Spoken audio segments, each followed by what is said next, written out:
come back. Burn your American passport. Don't come back. We don't want you here.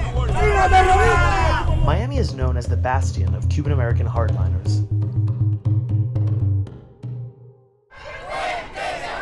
But not everybody in Miami supports the U.S. embargo. Que se levanten las sanciones que están sobre la familia cubana, y eso es lo que estamos unidos, cubanos y no cubanos, demócratas y republicanos. Every month, these activists gather in Miami to call for an end to the embargo and better relations with Cuba.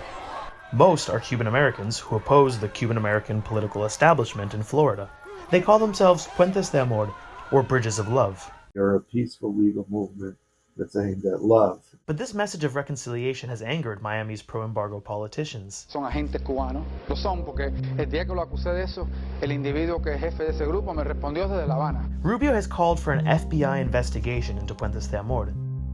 He claims the group is an unregistered foreign agent of the Cuban government. It's total BS. Puentes de Amor is a humanitarian organization.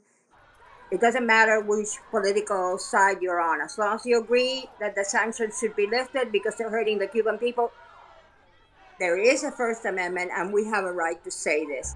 The battle for freedom of speech in Miami is not new. Cuban Americans who dare challenge the status quo on Cuba have faced character assassinations, bomb threats, even murder. Miami is very polarized. There are thousands of Cubans that want to end the blockade. I would say even more people that are against the blockade. They're just scared because of how people are going to react to them. This is a Pacific rally. They are aggressive. The response is so aggressive. But I've also seen people spitting, people swearing at us, people throwing insults at us, so it's very intense. Pro-embargo influencers and politicians regularly organize counter-protests to the caravans in addition to their own rallies. Nos unimos nuestras voces y las alzamos bien alto para estar con ellos hoy y en cada día hasta que sea la libertad de Cuba, que va a ser más pronto que tarde. And they have never, ever, ever practiced freedom of speech in South Florida.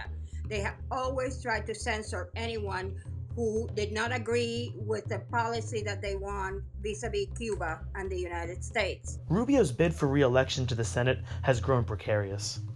As his race with Democrat Val Demings tightens, Rubio has amped up his red-baiting rhetoric. We are being outraised by these far-left Marxists. It's just a way for him to get his base all riled up and make sure that they all vote.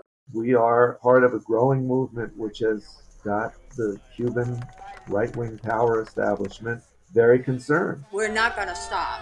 There will be a caravan last Sunday of every month, and it will continue to happen